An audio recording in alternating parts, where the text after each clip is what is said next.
Olá, sejam todos bem-vindos à aula de Biologia.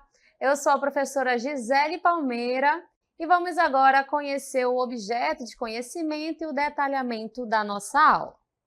O objeto de conhecimento, os vírus, e o detalhamento, características gerais, replicação e doenças causadas por vírus. Muito bem, né? Então a gente vai dar início aí à nossa aula. Vamos conhecer mais sobre os vírus.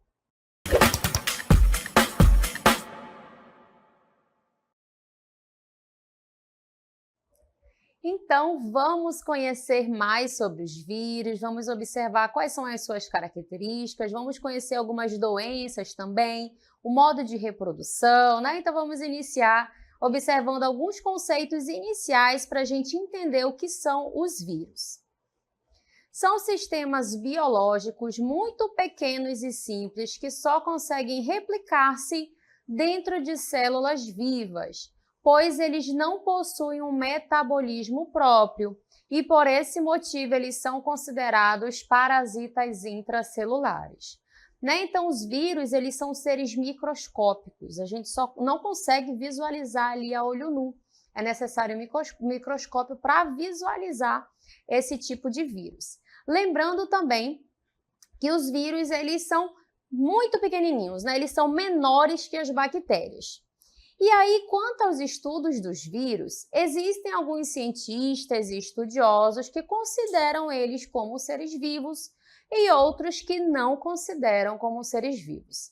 E aí eu trouxe aqui para vocês, né, o que os estudiosos falam sobre os vírus sendo ou não seres vivos. Vamos voltar lá na nossa imagem anterior e aí a gente vai conseguir diferenciar.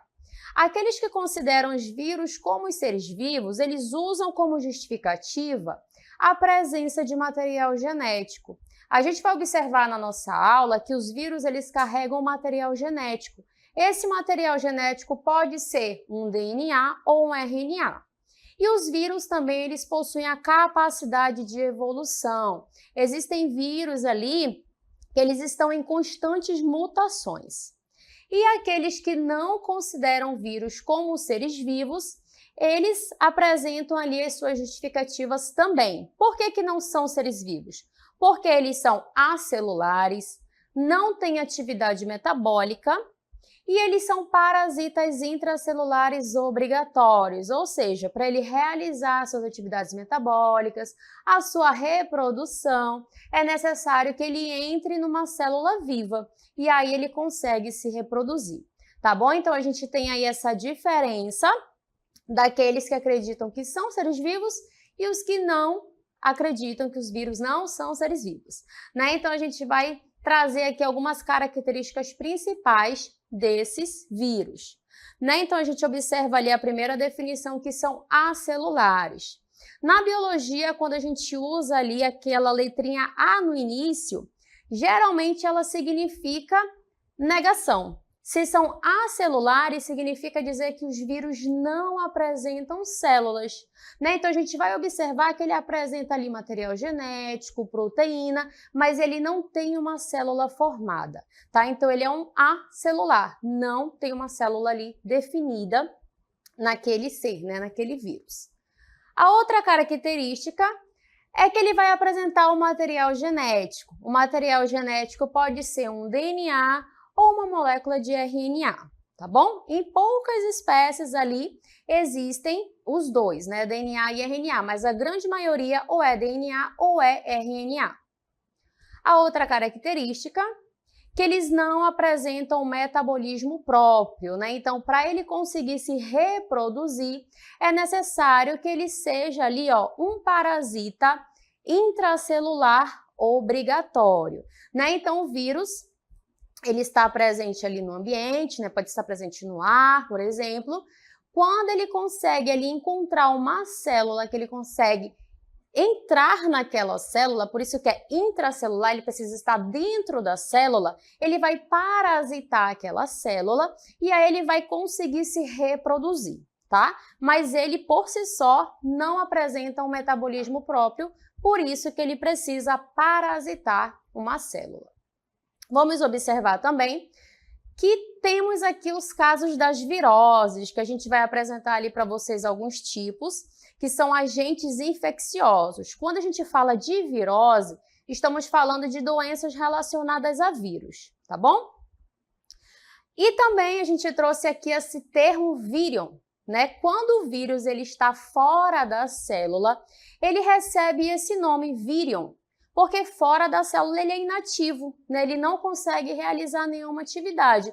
Quando ele entra na célula, ele realiza suas atividades de vírus, né? Ele vai se reproduzir ali dentro daquela célula, tá bom? Então, fora da célula ele tem essa denominação virion. E também eles não sofrem a ação de antibiótico e podem sofrer mutação, né? Então, essas são algumas características gerais relacionadas aos vírus. Vamos observar também quanto à sua estrutura. Bom, os vírus eles vão apresentar ali duas estruturas específicas. O ácido nucleico, que pode ser o RNA e o DNA, que são as informações contidas nos vírus que deverão ser utilizadas para sintetizar a proteína na célula que ele vai invadir, naquela célula que ele vai parasitar. Além do ácido nucleico, que pode ser DNA ou RNA, tem o capsídeo. O capsídeo é uma estrutura que vai envolver e proteger esse ácido nucleico viral da digestão por enzimas, né? Então, ele é formado ali por proteínas e ele vai envolver esse material genético. Alguns vírus apresentam ainda um envelope de glicoproteínas. O que é esse envelope? É um revestimento formado por lipídios e proteínas ao redor desse capsídeo, que são utilizadas para invadir a membrana celular e se ligar a ela, facilitando assim a fixação dos vírus. Tá? Então, obrigatoriamente, o vírus apresenta ácido nucleico e capsídeo. Alguns vírus podem apresentar esse envelope de glicoproteínas que facilita ali a fixação do vírus naquela célula específica. E aí nós trouxemos aqui para vocês, né, dois tipos de vírus, na verdade, onde a gente consegue observar essa estrutura, né? Então aqui eu tenho a representação de um vírus que ele vai representar aqui para a gente o material genético. O material genético é onde a gente observa aqui esse nome RNA viral, como se fosse uma linhazinha em vermelho que está bem ali ao centro daquele redondinho ali, né? Então, ele representa para a gente o material genético. Esse material genético é um RNA. Por volta desse material genético, essa bolinha em amarelo, eu tenho aqui o capsídeo. O que é o capsídeo? Ele é formado por proteínas. Então, ele vai proteger esse RNA, vai proteger esse material genético. Além do capsídeo formado por proteínas, tem essa estrutura maior aqui ao redor, que é formado por glicoproteínas, que é chamado de envelope, né? Então, essas estruturas são bem pequenininhas, né? São menores que as bactérias, por exemplo. E aí ela apresenta essa estrutura básica. Quais são as estruturas do vírus? Material genético, nesse caso é o RNA, e o capsídeo, que é a proteína que envolve. Alguns apresentam envelope e outros não. O envelope é essa estrutura maior que tem glicoproteínas, tá bom? Vamos observar um outro modelo? Olha só, esse aqui é conhecido como bacteriófago. Por que ele recebe esse nome bacteriófago? Porque ele vai ali infectar, parasitar bactérias, né? Então, quando a gente escuta bacteriófagos, são vírus que parasitam bactérias. Parece um robozinho, mas ele é um vírus. E aqui o que ele vai apresentar? O material genético, olha aqui o DNA, né? Material genético, a cápsula, essa proteína ali que vai envolver o material genético, onde a gente observa aqui essa estrutura denominada cabeça, a cauda, que fica logo embaixo da cabeça, e essas estruturas que parecem umas perninhas, que são as fibras, tá bom? Então, esse aqui é o bacteriófago, que é o vírus que vai infectar, vai parasitar bactérias. E aí a gente vai observar algumas classificações, alguns tipos de vírus também. Bom, existe uma classificação que é de acordo com o tipo de ácido nucleico e também pelos organismos que eles são capazes de infectar. Por exemplo, aqueles que nós denominamos adenovírus, eles são formados por DNA. Lembrando que o DNA é o material genético, como é o caso da pneumonia. A pneumonia, ela é ocasionada por um tipo de vírus, e nesse vírus ele tem como material genético o DNA. No caso do retrovírus, são aqueles vírus que têm ali o material genético formado por RNA, como, por exemplo, o vírus do HIV. Quando falamos dos arbovírus, falamos daqueles que são transmitidos por insetos, como é o exemplo do vírus da dengue. A gente tem ali um inseto, a Aedes aegypti, que vai levar aquele vírus para um determinado organismo se ele estiver infectado por ele. Vamos observar também os bacteriófagos, que são os vírus que infectam as bactérias, que nós observamos anteriormente. E quando falamos dos micófagos, são vírus que infectam os fungos. A gente consegue relacionar os nomes também a esses tipos de vírus. Quando a gente fala de mico, a gente está falando de fungos. Bacteriófagos, a gente já lembra de bactérias, Então a gente vai relacionando os vírus com aquele que ele vai parasitar. E aí vamos observar também que existe uma classificação que é de acordo com o formato do capsídeo. O que é o capsídeo? As proteínas que estão em volta do material genético. E aí a gente vai observar junto com vocês um tipo de classificação que é o vírus icosaédrico. Os vírus icosaédricos que apresentam esse formato são os vírus que vão infectar ali principalmente os animais. E aí existem dois tipos, os não envelopados e os envelopados, que a gente vai já observar. O que a gente consegue identificar aqui nessa imagem? Em vermelho, a gente tem a representação do material genético, que está aqui dentro, presente nesse vírus, e ao redor eu tenho o capsídeo. O capsídeo, essas bolinhas que a gente consegue observar, ele é formado por capsômeros, Então, cada bolinha dessa representa aqui pra gente um capsômero. Esse aqui, ele não tem um envelope. O próximo que a gente vai observar, ele vai ter aquela estrutura ligoproteica. Olha só. Esse aqui é o envelopado, Além do material genético do capsômero, ele vai ter também essa estrutura ao redor, que é de glicoproteínas, tá bom?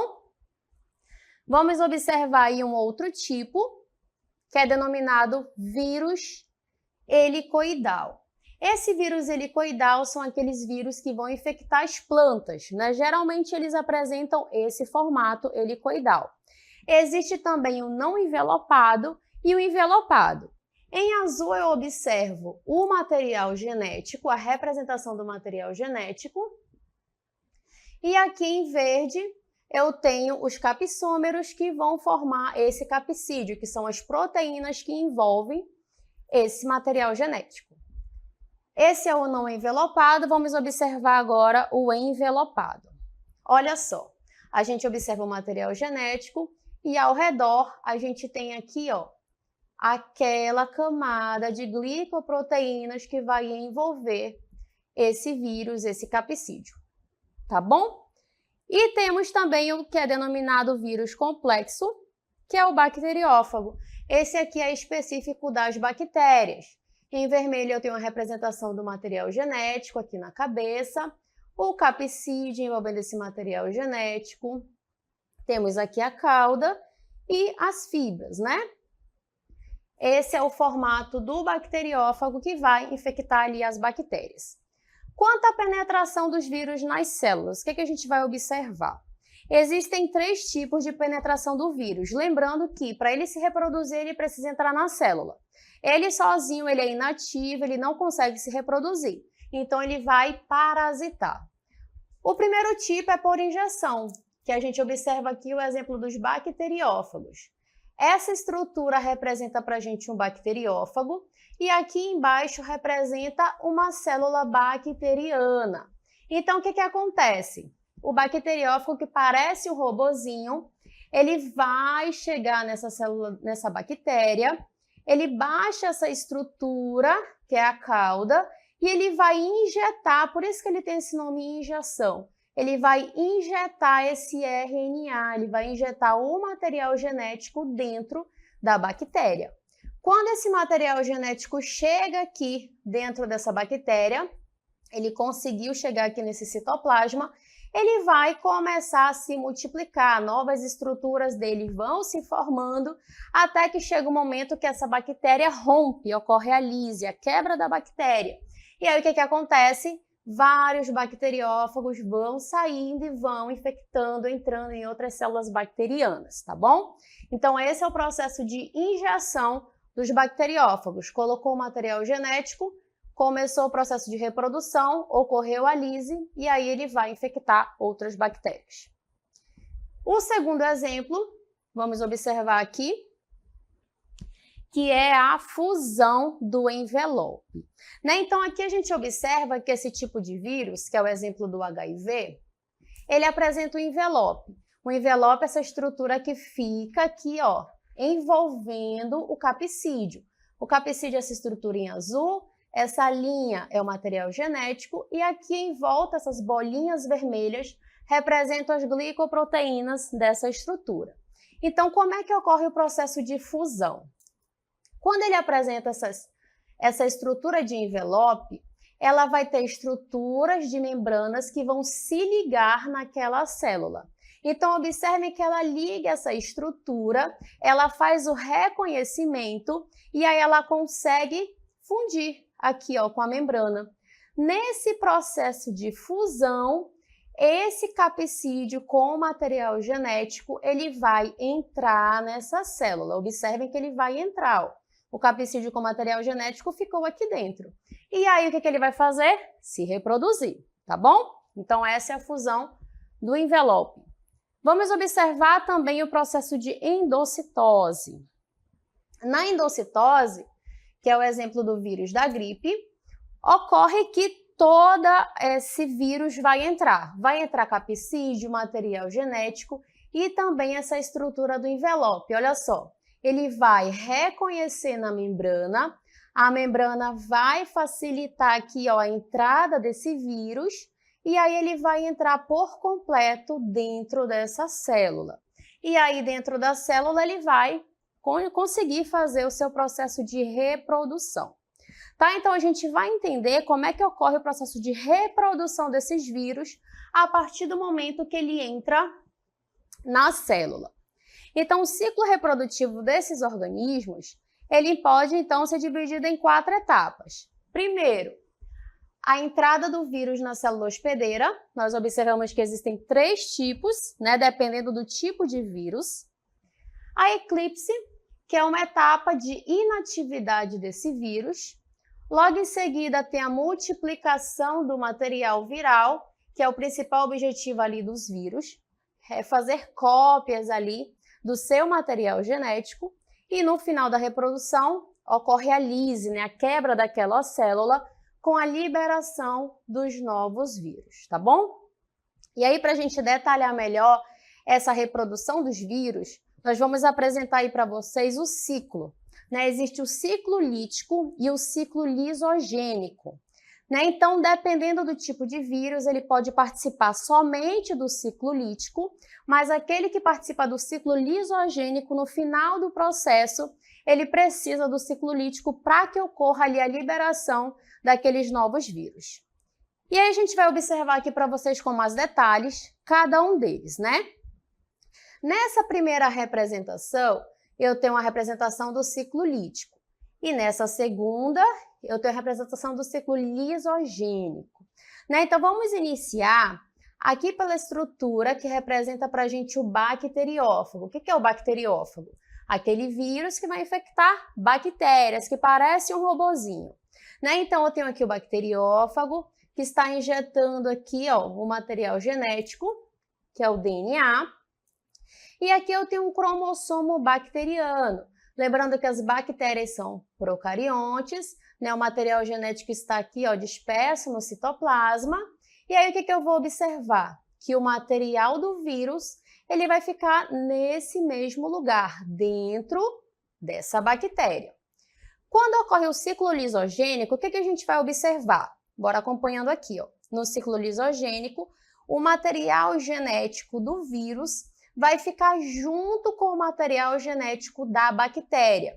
Observe que eles estão aqui, ó, juntinhos. E essa bactéria ela vai se multiplicar, vai acontecer mitoses. Várias bactérias serão formadas com esse material genético, tanto da bactéria quanto do vírus. Observe que ocorrem várias divisões celulares e nessas divisões celulares ocorre a divisão juntamente com esse material genético das bactérias com o vírus. E aí, no determinado momento, esse material genético do vírus, ele vai se desprender. No momento que ele se desprende, ocorre aqui, ó, o ciclo lítico.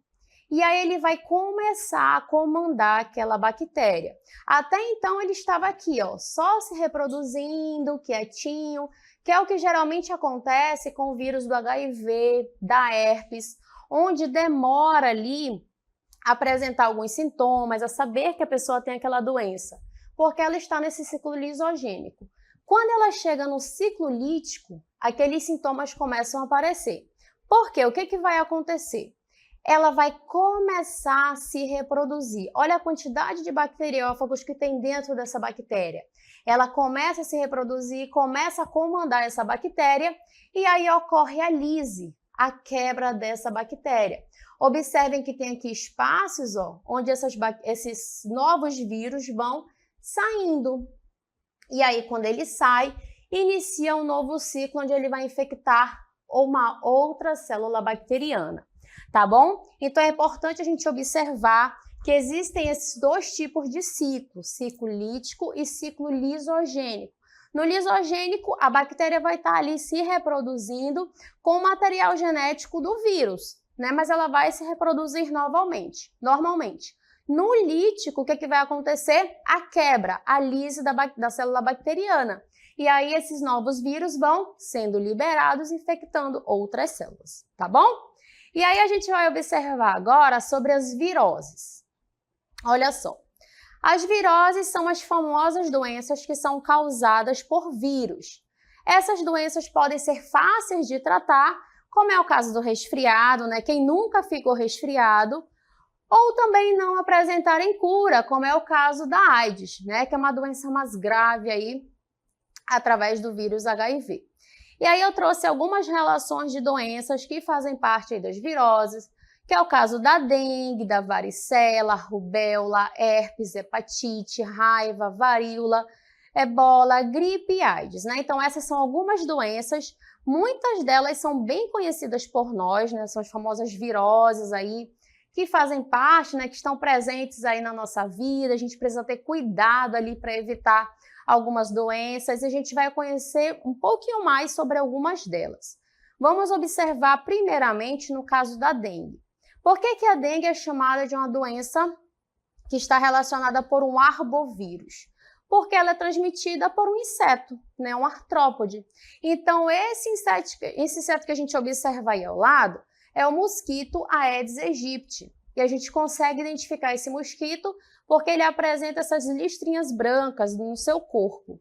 E aí ele vai carregar dentro de si, né, um artrópode infectado, o vírus da dengue. Quando ele vai lá picar uma pessoa que esteja saudável, ele vai transmitir esse vírus através da picada. Né? Geralmente ali é a fêmea que faz isso, porque ela precisa do sangue para maturar seus ovos, e nesse processo, se ela está infectada, ela acaba transmitindo esse vírus para esse organismo, tá? E aí a dengue, ela tem o seu material genético, que é um RNA, que é uma fita simples de senso positivo, ou seja, ela apresenta o RNA mensageiro para a produção de proteínas. Então, é esse RNA que vai comandar aquela célula que ela vai parasitar para que ocorra a produção e reprodução desses vírus dentro do organismo. Tá? Então, a transmissão, como a gente observa, é pelo mosquito fêmea, que ele vai precisar ali desse sangue para maturar seus ovos. E quanto aos sintomas? Pode ser assintomática, né? Pode ser que você tenha ali dengue e não tenha sintoma nenhum. Ou pode evoluir para quadros mais graves, como hemorragia e choque.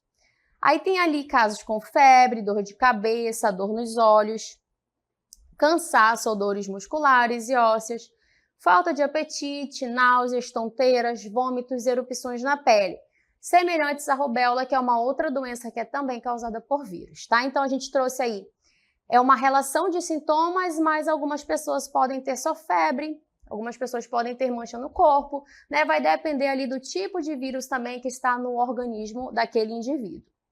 E aí a gente vai apresentar para vocês também o ciclo de vida, né? Então a gente trouxe o ciclo de vida do mosquito. Observe que ele tem 4 fases. Ele tem a fase de ovo, né? Que assim que o mosquito, a fêmea, coloca lá na água aquele ovo, ele precisa da água, na verdade, para conseguir passar para a sua próxima fase, que é a larval. Na fase larval, ele tem 4 fases. Depois da fase larval, que dura de 5 a 7 dias, ele passa para a fase de pupa, né? Então, acontece aí metamorfoses no ciclo de vida do mosquito.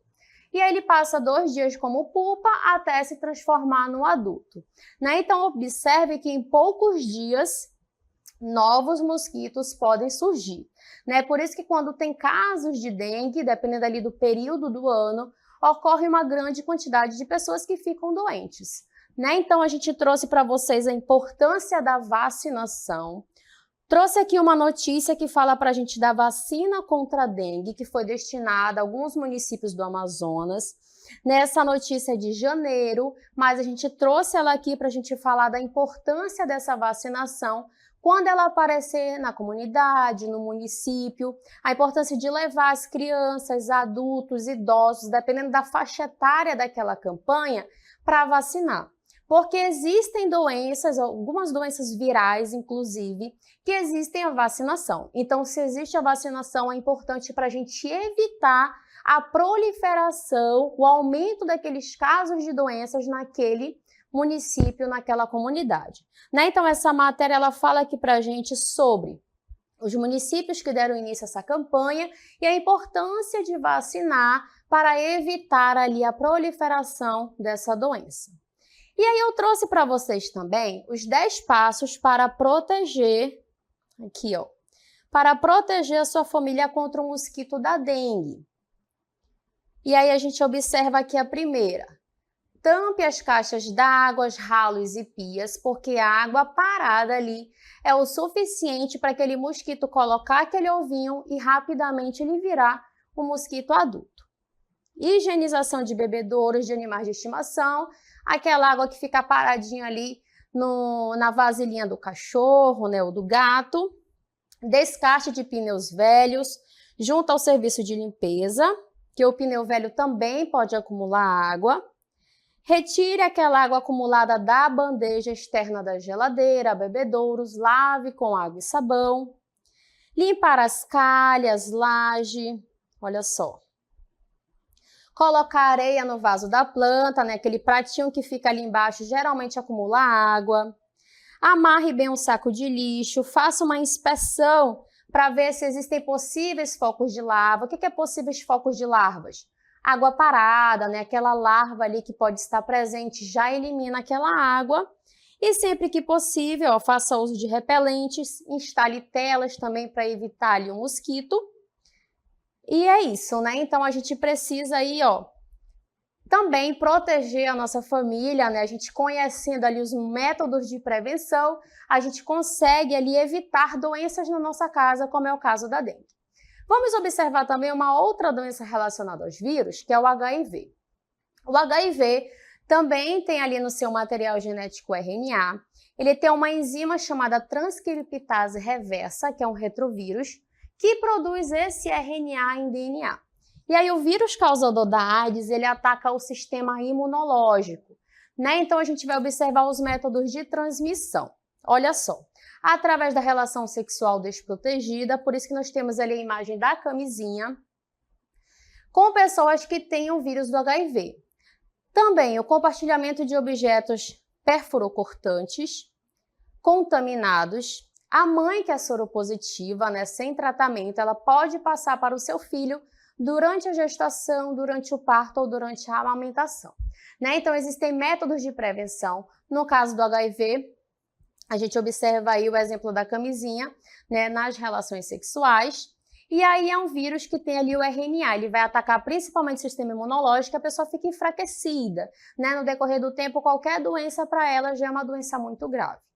No caso do rotavírus, ele apresenta um RNA de fita dupla não envelopado. A principal via de transmissão é a fecal-oral e os sintomas são problemas gastrointestinal e diarreia severa.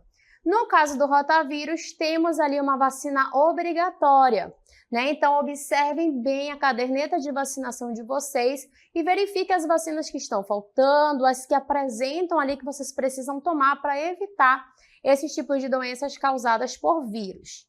E temos também aqui o exemplo da Covid, que é uma doença infecciosa causada pelo coronavírus.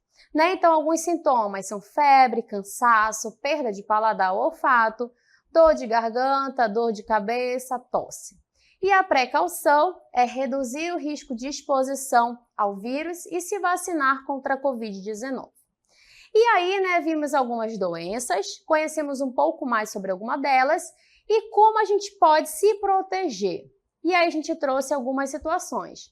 Lavar bem as mãos, não dividir objetos pessoais, a vacinação, olha aí a carteira de vacinação, verificar como é que está a sua carteira de vacinação, participar das campanhas de vacinação, uso de preservativo no caso do HIV, as máscaras, né, no caso das gripes, Covid, álcool em gel e não deixar água acumulada, que é o caso da dengue.